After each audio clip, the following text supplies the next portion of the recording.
قرآن کے مسائل دیکھو، قرآن تو یہ بیان کر رہا ہے جو ان چیزوں کو اہمیت دے رہا ہے.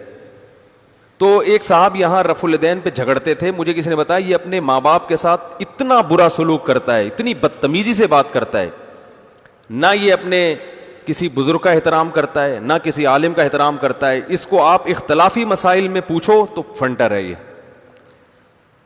تو یہ لوگ ہمیں قرآن و سنت کے اصل احکام سے دور کر رہے ہیں.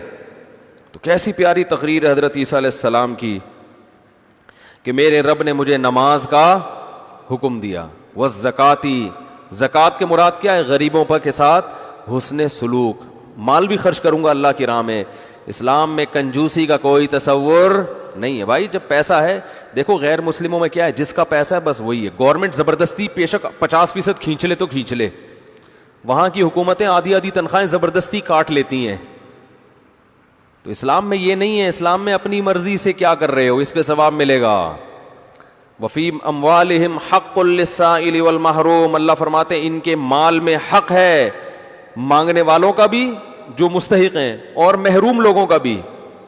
تو پہلے ماں باپ پہ خرچ کرنا ہے، بیوی بچوں پہ خرچ کرنا ہے، رشتہ داروں پہ خرچ کرنا ہے، پڑوسیوں پہ خرچ کرنا ہے، ملک اور قوم کے مسکینوں پہ خرچ کرنا ہے، عالم اسلام کے ضرورت مندوں پہ خرچ کرنا ہے. پھر جہاں بھی ضرورت ہو، چاہے وہ غیر مسلم ہی کیوں نہ ہو، ان پہ خرچ کرنا ہے.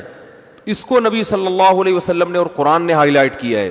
خرچ کر نہیں رہے ہیں، کنجوسی، نماز میں خشوع و خضوع، رفع الیدین کرنا ہے یا نہیں کرنا، اس پہ فنٹر ہوگا کہ نماز جب پڑھے گا کبھی زندگی میں ایک آنسو اس کی آنکھ سے نہیں ٹپکا، کبھی اس کو سجدے میں خشوع نصیب نہیں ہوا. امام کے پیچھے فاتحہ پڑھنی ہے نہیں پڑھنی، اس میں آپ بحث کروا لو. کیسی پیاری بات کسی عالم نے کہی کہ صحابہ کرام کی نمازوں میں اختلاف ہماری نمازوں سے زیادہ تھا.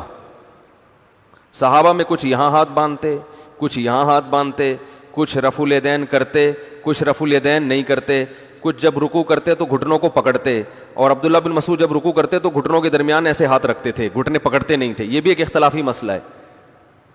تو ان کے رکوع میں بھی فرق. ہمارے تو سب کے رکوع ایک جیسے ہیں، اہل حدیث کے دیوبندی بریلوی سارے رکوع ایک جیسے کرتے ہیں. رکوع سے اٹھتے ہوئے اختلاف آتا ہے کہ یہ کرنا ہے کہ نہیں کرنا، جبکہ صحابہ کے تو رکوع میں کیا تھا؟ اختلاف. حضرت معاویہ کے بارے میں عبداللہ بن عباس کو کسی نے بتایا کہ 1 رکعت وتر پڑھتے ہیں. عبداللہ بن عباس کو گویا وہ شکایت کر رہے تھے کہ 1 پڑھتے ہیں. انہوں نے فرمایا دعھا فإنہ صاحب رسول اللہ، چھوڑ دو ان کو اپنے حال پہ. کیا مطلب؟ اگرچہ یہ میری رائے سے مختلف ہیں لیکن نبی کی صحبت اٹھائیے تو کرنے دو. ہمارے ہاں مسلسل 1 رکعت وتر، 3 رکعت وتر. جو 3 پڑھتے ہیں وہ بخاری کی حدیث کا منکر ہے بھائی. آپ ابھی میں نے ایک وتر پہ کلپ ریکارڈ کروایا، جواب دیا تو اس کے نیچے کمنٹس، دلائل سے کوئی جواب نہیں دے رہا، بس بار بار یہی کہ یہ اندھے مقلد ہیں یا یوں ہیں. ایک ایسی بحث امت میں چھیڑ دی ہے جس کی امت کو بالکل ضرورت نہیں تھی. اسی وجہ سے ہم کہہ رہے ہیں کہ چاروں فقہ میں سے ایک کو فالو کرو اور باقیوں کو برحق سمجھو، بس اتنی سی بات ہے.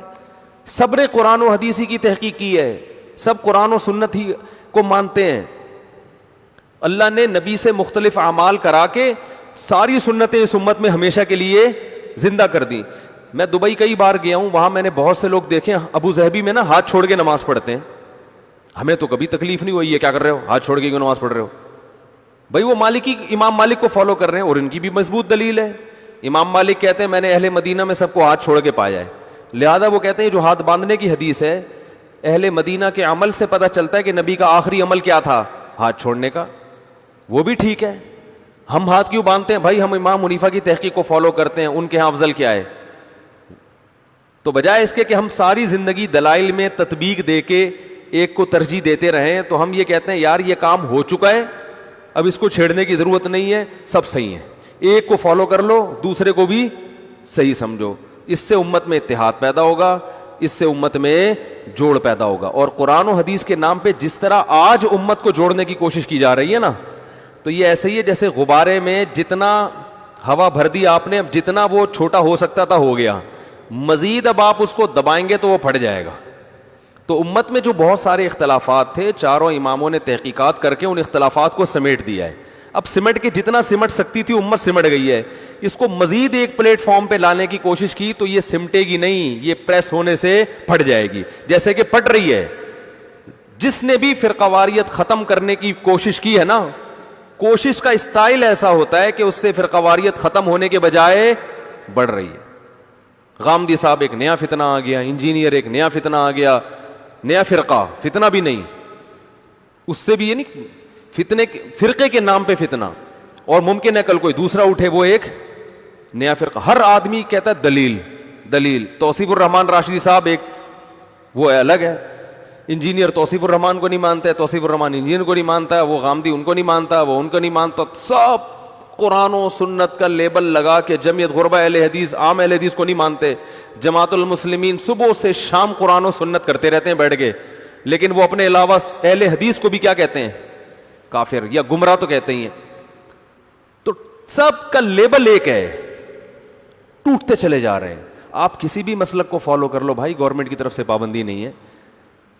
آپ کو اگر ہماری بات سمجھ میں نہیں آتی, ہم یہ کہتے ہیں کہ جو تحقیقات پہلے ہو چکی ہیں انہی میں سے کسی ایک کو فالو کرو, جو صدیوں تک پریکٹیکلی یہ ثابت ہوا ہے کہ یہ بہتر ہے امت کے لیے. پھر بھی نہیں کرتے تو بھی جو سمجھ میں آ رہا ہے کرو, اپنی رائے دوسرے پر تھوپنے کی کوشش مت کرو, اور امت کو اہم چیزوں کی طرف لے کر آؤ جو قرآن بیان کر رہا ہے, جو انبیاء کی دعوتیں قرآن نے بیان کی ہیں. ما لکم لا ترجون للہ وقارا وقد خلقکم اطوارا. نوح علیہ السلام قوم سے کہہ رہے ہیں شرک چھوڑو, جس نے پیدا کیا ہے اس کو وہ مقام کیوں نہیں دیتے. تو آج میں بتا رہا تھا کہ آپ حدیث کی کتابیں اٹھائیں, صحابہ میں مسائل میں ہم سے زیادہ اختلاف تھا, ان کی نمازیں ہم سے زیادہ مختلف تھیں, بہت سارے اختلافات تھے, مگر آپ کو سارے صحابہ نماز میں خشوع و خضوع کرنے والے ملیں گے, سب خشوع و خضوع. بعض صحابہ تو 2 سجدوں کے درمیان بھی رفع الیدین کرتے تھے, آج تو کوئی بھی نہیں کرتا, لیکن بعض انس ابن مالک سے ثابت ہے 2 سجدوں کے درمیان بھی, اور بعض ایسے ہیں جو صرف تکبیر تحریمہ کے وقت کر رہے ہیں, باقی کسی بھی ٹائم پہ نہیں کر رہے, جیسے عبداللہ بن مسعود رضی اللہ تعالیٰ عنہ. تو ہر طرح کے ملیں گے آپ کو, بعض ہاتھ چھوڑ کے نماز پڑھ رہے ہیں, ہاتھ باندھ کے, اور بعض ہاتھ چھوڑ کے, بعض امام کے پیچھے آمین زور سے کہہ رہے ہیں, بعض آمین نہیں کہہ رہے, بعض امام کے پیچھے فاتحہ پڑھ رہے ہیں, بعض نہیں پڑھ رہے.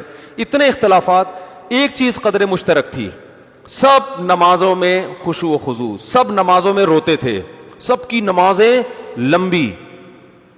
آج فنٹر ہر آدمی بنا ہوا ہے فتوے لگانے کے لیے, نماز میں خشوع ختم, سارے مسئلے جو ہے نا, سارے دکان کے حساب کتاب کہاں حل ہوتے ہیں, نماز میں کھڑے ہو کر.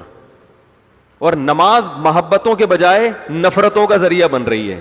تو اس فرقے کا ہے, تو اس فرقے کا ہے, تیری نہیں ہوتی میری ہوتی ہے, ٹانگیں اور چوڑی کر, تو تھوڑی پتلی کر, ٹھیک ہے نا.